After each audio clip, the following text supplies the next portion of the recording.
Hi hello friends, నేను మీ అరుణ. మనం ఇదివరకే బంగారు వెండి బల్లి అనగానే మనకు చాలా మందికి తమిళనాడులోని కంచి గుర్తుకొస్తుంది. అలాగే మన తెలంగాణలో కూడా హైదరాబాద్ కు అత్యంత సమీపంలో కొడకంచి అనే ఊరు ఉంది అని మనం చెప్పుకున్నాం. ఇదిలా ఉండగా ఇప్పటి వరకు మనం ఆ గుడి యొక్క విశిష్టతను గురించి మాట్లాడుకున్నాం. అయితే ఇప్పుడు దాని యొక్క రాజకీయ వినాశాన్ని కూడా మాట్లాడుకుందాం. అయితే ఇది రాజకీయ వినాశనమా లేక ప్రజల పాపాల శాపమా తెలుసుకుందాం. దాదాపుగా కొడకంచి ఆలయం 9,000 ఏళ్ల క్రితం అల్లాని వంశస్థుడైన రామోజీరావుకు స్వామివారు కలలోకి వచ్చి మమ్మాపూర్ అడవి ప్రాంతంలో తన విగ్రహం ఉందని, దానిని పుట్టలో నుండి తీసుకొని రావాలని, అలాగే పూజలు నిర్వహించాలని ఆదేశించారు. దీంతో అల్లాని వంశస్థులతో పాటు గ్రామ ప్రజలందరూ కలిసి స్వామివారి విగ్రహం కోసం వెతికారు. అయినా కూడా ఫలితం లేకుండా పోయింది. దాంతో మరోసారి స్వామివారు అల్లాని వారి కలలోకి వచ్చి, తెల్లవారిలోపు మీ ఇంటి ముందు గరుడ పక్షి రూపంలో ఉంటానంటూ ఆ గరుడ పక్షి వారిని తానున్న స్థలానికి తీసుకువెళుతుందని ఆ విగ్రహాన్ని కొడకంచి గ్రామ శివారులో అటవీ ప్రాంతంలో గల గుట్టపై ప్రతిష్ఠించాలని చెప్పారు. అయితే ఇదంతా ఇదివరకే మనం మాట్లాడుకున్న మాటలు. మరి శాస్త్రపరంగా పురాణాలు చెప్పేటి ఏమిటి అంటే, ఈ ఆలయాన్ని పల్లవరాజు వంశానికి చెందిన రాజసింహ పాలకుడు 685 నుండి 75 మధ్యలో నిర్మించడం జరిగిందని, ఈ ఆలయ నగరంలోని అత్యంత ప్రాముఖ్య పర్యాటక ఆకర్షణలలో ఒకటి అని చెబుతుంటారు.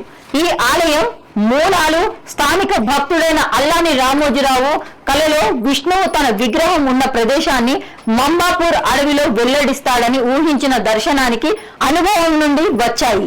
ఈ దైవిక మార్గదర్శకత్వాన్ని అనుసరించి విగ్రహాన్ని తిరిగి పొంది కొడకంచిలోని ఒక కొండపై ప్రతిష్ఠించారు.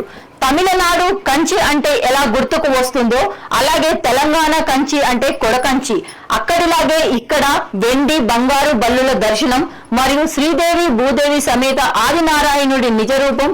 ఒకప్పుడు ఎన్నో వేల ఎకరాలు ఉన్న ఆలయ ప్రాంగణం ఇప్పుడు కేవలం 80 ఎకరాలు మాత్రమే కలిగి ఉండడం యాదృచ్ఛికమని చెప్పాలి.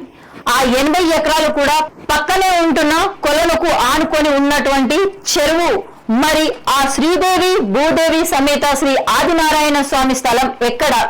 మరుగున పడిపోతున్న ఆలయాలు పట్టించుకోలేని పరిస్థితిలో అధికారులు, ఆలయ కమిటీ చైర్మన్లు మరియు ఆ గుడి ప్రాంగణపు ప్రజలు మా మొక్కులు తీర్తే చాలు అంటూ మొక్కుబడిగా వస్తున్నారు తప్ప, మరుగున పడిపోతున్న నా స్వామి మీకేమి కావాలి అంటూ అడిగేవారు లేరు. నలువైపులా శిథిలావస్థలో ఉన్నటువంటి ఎన్నో గుడులు గోపురాలు ఉన్నాయి. వాటి మీద కన్నేసిన కొందరు వాటిని కబ్జాకు గురి చేసుకొని స్థలాలుగా విక్రయించాలని పన్నాగాలు పన్నుతున్నారు.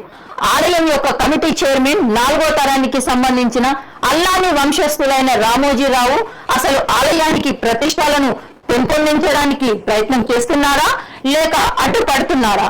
భూముల కబ్జా విషయంలో కొన్ని గొడవలు జరిగినా అవి కోర్టు పరిధిలో ఇంకా ఇప్పటికే కొనసాగుతూనే ఉన్నాయి. మరి ఆ భూములు దేవస్థానానికి చేరుతాయా లేదా కబ్జా కోరుల చేతిలో నలిగిపోతాయా? పటంచెరు నియోజకవర్గం ప్రభుత్వ పాలనలో లేని గుడుల కోసం స్థలాలను కేటాయించుకొని విగ్రహ ప్రతిష్టాపనలు చేస్తూ పక్కనే ఉన్నటువంటి పురాతన చరిత్ర కలిగిన గుడి స్థలాలను భూ కబ్జాలుగా మారుస్తున్నారు, వెంచర్లుగా తయారు చేస్తున్నారు. మరి ఎంతో విశిష్ట కలిగినటువంటి ఆలయాలను మాత్రం తొంగి చూడటం లేదు. ఎందుకు? ప్రశ్నించేవారు లేరా లేక ప్రశ్నకు జవాబు లేదా? మరుగున పడుతున్న ఆలయాలు ఊరికి మంచిదా? గుళ్ళో ఉన్న దేవుడు ప్రజల కోరికలు మాత్రమే తీర్చడం కోసమేనా? మొక్కుబడిగా బ్రహ్మోత్సవాలు చెప్పుకోవడానికి నైవేద్యాలు, కానీ ఎక్కడ వేసిన గొంగడి అక్కడే. మీరు ఇంతకుముందు కొడకంచి దేవస్థానంలో మీరు అర్చకులుగా ఉన్నారు కదా, మీరు అంటే మీ వంశం పరంగా ఉన్నారా? ఓకే. మీరు ఎన్నో తరం వారు? మాది 9వ తరం. నాకు మీరు ఎందుకు అంటే 6 సంవత్సరాలుగా మీరు అర్చకులుగా లేరు, ఎందుకు? దానికి గల కారణం ఏమిటి అంటే మా తమ్ముడు చనిపోయినప్పుడు సూత్కం వచ్చింది. సృష్టి వచ్చినప్పుడు గుడికి పోలేని పరిస్థితి వచ్చినప్పుడు ఈ బయట మళ్ళీ చేయడానికి గుళ్ళో అర్చకత్వం చేయడానికి ఎవరు దొరకలేదు, బయటకు ఎవరు రాలేదు. అది కరోనా టైంలో కాబట్టి ఆ తాళం చేయి తీసుకుపోయి రామాజీకే ఇచ్చేసిన. ఏమని ఇట్లా దినవారాలు అయ్యే వరకు ఉంచుకోండి, దినవారాలు అయిపోయిన తర్వాత నేను తీసుకుంటా, అంతవరకు దీపం ముట్టియండి, దేవాలయంలో అని చెప్పని ఇచ్చినాను. ఇచ్చిన తర్వాత దినవారాలు అయిపోయిన తర్వాత మళ్ళీ 15-20 రోజుల తర్వాత పోయి అడిగినాను. ఇక మీరు అవసరం లేదు, మేమే చేసుకుంటాము అని చెప్పని అన్నాడు. ఇక రానివ్వలేదు. ఇక నేను కూడా నన్ను ఎందుకు రానిస్తలేవు అని చెప్పని నేను అడగలేదు, వాళ్ళు చెప్పలేదు. అంటే మీరు ఏమైనా భూముల విషయంలో ఏమైనా కలగజేసుకున్నారా? కలగజేసుకోలేదు. అంటే మీకేమైనా భూములు వాళ్ళు ఇచ్చారా మీ పేరు పైన? అంటే అర్చకులుగా ఉన్నారు కదా, కాబట్టి కొంత అంటే గుడి మాన్యంలో కొంత భాగం అనేది అర్చకులకు ఇస్తారు కదా, సో ఆ విధంగా మీకు ఏమైనా ఇచ్చారా? ఇచ్చిండ్రు. 24 గుంటల భూమి ఒకటి ఇచ్చిండ్రు, 18 గుంటల భూమి ఒకటి ఇచ్చిండ్రు. ఆ తర్వాత నేను బయటకు వెళ్ళంగానే మళ్ళీ పంట మీద వాళ్ళకి ఇచ్చేసేసిన ఆ భూమి. ఆ సర్వే నెంబర్లు చెప్పగలుగుతారా? 46/121, మళ్ళీ 136 ఒకటి ఉంది. ఆ 2 సర్వే నెంబర్లు ఇచ్చేసేసి. అంటే మీ పేరు మీద ఇచ్చారా లేదు అని? పేరు మీదనే ఉండేది. అంటే మీ పేరు మీద అంటే పేరు మీద మారినాక అయినా ఇచ్చేసేస్తున్నాను నేను. ఓకే, అంటే మీరే మీ సొంతంగా ఇచ్చారా లేకపోతే వాళ్ళు అడిగారా? వాళ్ళు అడగలేదు, అడిగే వరకే నేను ఆగలేదు. నేను కూడా నేను ఇంతకుముందు ఏంటంటే మా తాత కూడా ఒకసారి ఇట్లనే పేచీ పడ్డప్పుడు ఆ భూమిలో అప్పచెప్పిండు వాళ్ళకి బయటకు వెళ్ళంగానే. ఇప్పుడు మా నాన్న కూడా ఒకసారి సస్పెండ్ చేసిండ్రు ఇట్లనే పట్టించుకొని సస్పెండ్ చేసేస్తే అప్పుడు కూడా ఇవే భూములు అప్పచెప్పేసిండు వాళ్ళకి. ఇప్పుడు నా హయాంలో కూడా నేను బయటకు వెళ్ళగానే ఆ 2 కిత్తాలు అప్పచెప్పేసిన వాళ్ళకి. మీరున్నప్పుడు ఆ దేవాలయానికి ఎంతమంది భక్తులు వచ్చేవారు? వస్తుండ్రి, శనివారం ఆదివారం బాగా వస్తుంది, పండగలప్పుడు బాగా వస్తుండ్రి జనాలు. ప్రసాద విక్రయాలు ఏమైనా జరిగేవా? విక్రయాలు ఏం జరగలేదు, ఉచిత ప్రసాద పంపిణీ నేనే పంచుతుంటే ఫ్రీగానే. ఏం ప్రసాదాలు మీరు పంచేవారు? పులిహోర, శర్కర పొంగలి, రవ్వ కేసరి, శనిగలు ఇలాంటివి చేస్తాం. దానికి ఖర్చు ఎవరు భరించేవారు? మేమే భరించుకుంటున్నాం, వాళ్ళేమి ఎక్కిపోయేవాళ్ళు, గుడివాళ్ళేమి ఎక్కిపోయేవాళ్ళు. ఇప్పుడు మిమ్మల్ని తీసేసిన తర్వాత వేరే అర్చకులను పెట్టారు కదా, అంటే వాళ్ళు కూడా వంశపరంగానే ఉన్నారా లేదు అంటే మధ్యలో వచ్చారా? మధ్యలో వచ్చిన వారు. ఇప్పుడు అంటే మీ తరంలో ఆ దేవాలయానికి ఏదైతే ఆదినారాయణ స్వామి దేవస్థానం ఉందో దానికి ఎంత మాన్యం ఉండే, అంటే ఎంత భూమి ఉండే, మీకు ఏమైనా గుర్తుందా? మీకు ఐడియా ఉందా?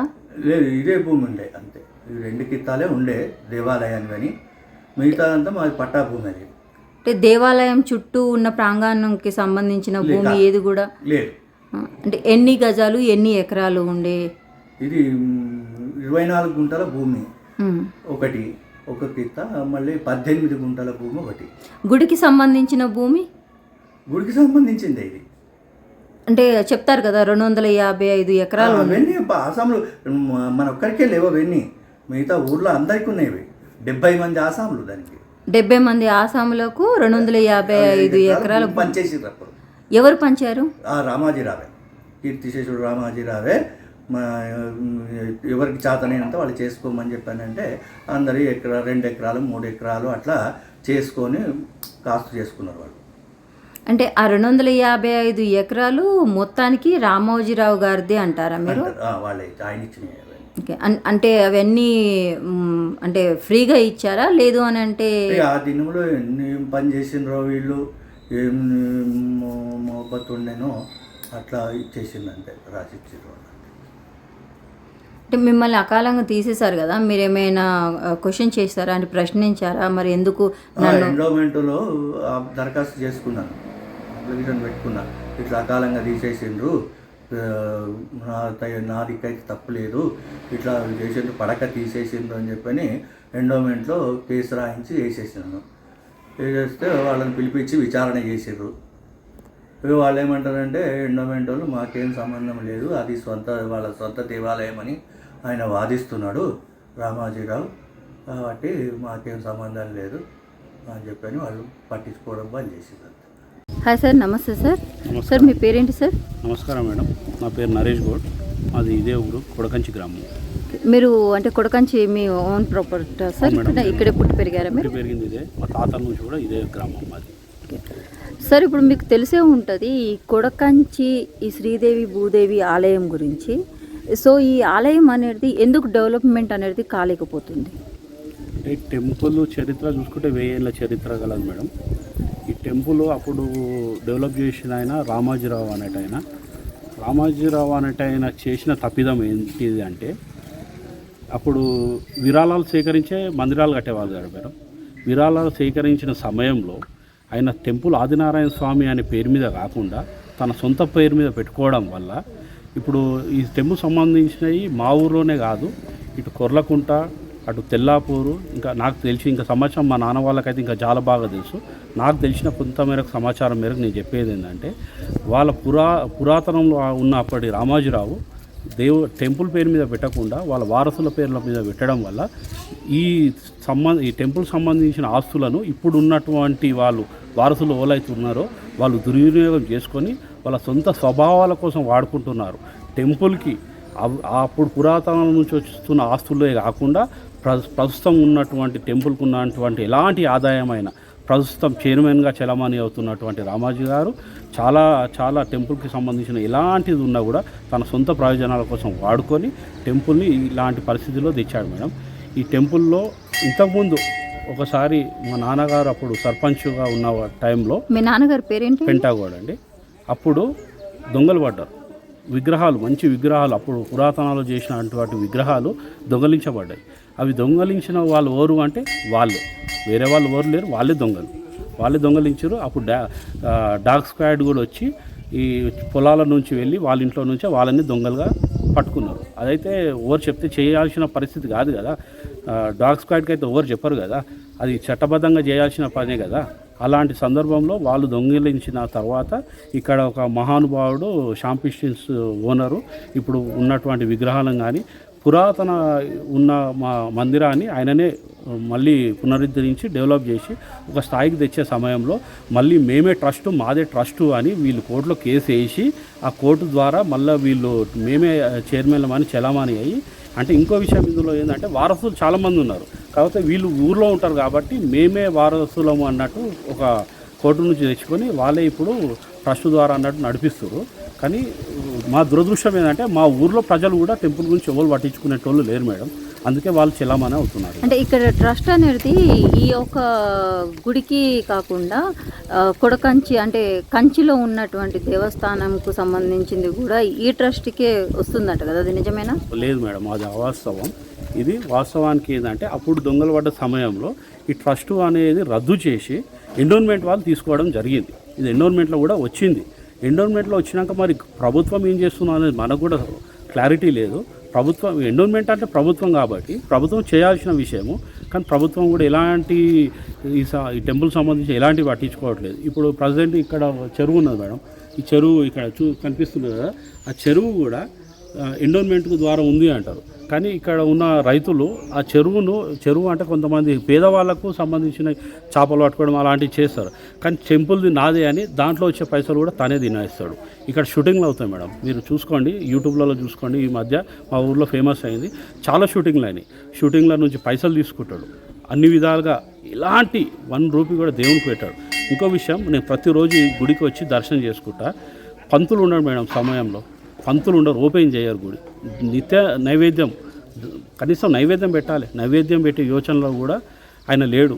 అంటే ఆయన పట్టించుకుని నేను రాజు నేనే మంత్రి అనే ఒక సిచ్యువేషన్లో ఆయన పనిచేస్తాడు. ఆయనను అడిగేటోళ్ళు లేరు కాబట్టి ఆయన చలామణి చేస్తారు. ప్రజెంట్ అంతకుముందు గవర్నమెంట్ పట్టుకోలేవు, ప్రజెంట్ ఇప్పుడు ఉన్న కాంగ్రెస్ గవర్నమెంట్ అన్న వచ్చినందుకు వాళ్ళని పట్టించుకొని చేసుకుంటే మా ఊరికి ఏదైనా డెవలప్మెంట్ అనే చిన్న ఆశతో నేను మాట్లాడడం జరుగుతుంది. అంటే ఇక్కడ కొన్ని ప్రభుత్వాలు అంటే కొన్ని కాంగ్రెస్ పార్టీ కానీ బీఆర్ఎస్ పార్టీకి సంబంధించిన నాయకులు ఇక్కడ ఉన్నటువంటి గుడికి సంబంధించిన భూములపైన ఆశపడుతున్నారు అనేసి విన్నాం, అది నిజమేనా? అంటే అది ఎంతవరకు ఉన్నది అనేది మాకు కూడా లోపల సమాచారం తెలియదు. కానీ మాకు ఇప్పుడు ప్రజెంట్గా శాసనసభ్యులు మైపాల్ రెడ్డి గారు కూడా ఈ టెంపుల్ మీద ఒకసారి ఆయన కండక్ట్ చేయడం జరిగింది.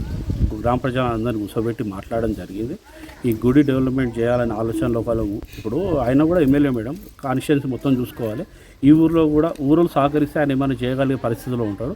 తన సొంత నిధులతో కూడా పెట్టి చేసే ఆలోచనతో ఆయన కూడా ఉండే, కానీ ఇక్కడ సహకారం లేక ఆయన కూడా వెనక అడుగు వేయడం జరిగింది. ఎందుకంటే ఒక పార్టీకి సంబంధం లేదు మనం మాట్లాడిన విషయం, ఇప్పుడు పార్టీలకు సంబంధం లేదు. ఈ దేవాలయం అంటే ఆధ్యాత్మికంగా కలిగిన సమాచారం కాబట్టి భూముల విషయము ఉన్నారు అనే విషయం మా దాకా అయితే రాలేదు. ఒకవేళ సమాచారం అట్లాంటిది ఏదైనా ఉందంటే మీకు నెక్స్ట్ తర్వాత మీకు ఇన్ఫర్మేషన్ ఇస్తాం మేడం. ఇప్పుడు ప్రజెంట్ అయితే ఈ దేవాలయానికి ఉన్నటువంటి భూమి సంఖ్య ఎంత? భూమి సంఖ్య అంటే సుమారుగా ఇప్పుడైతే వాళ్ళు అమ్ముకోగా పోను ఇంకా ఒక 70-80 ఎకరాలు ఉందనేది మా అంచనా మేడం.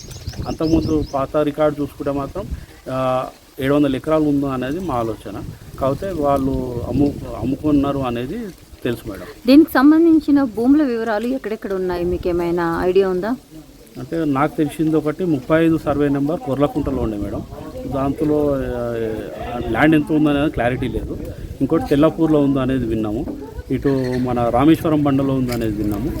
ఇంకా నాకు తెలిసిన సమాచారం అంతే.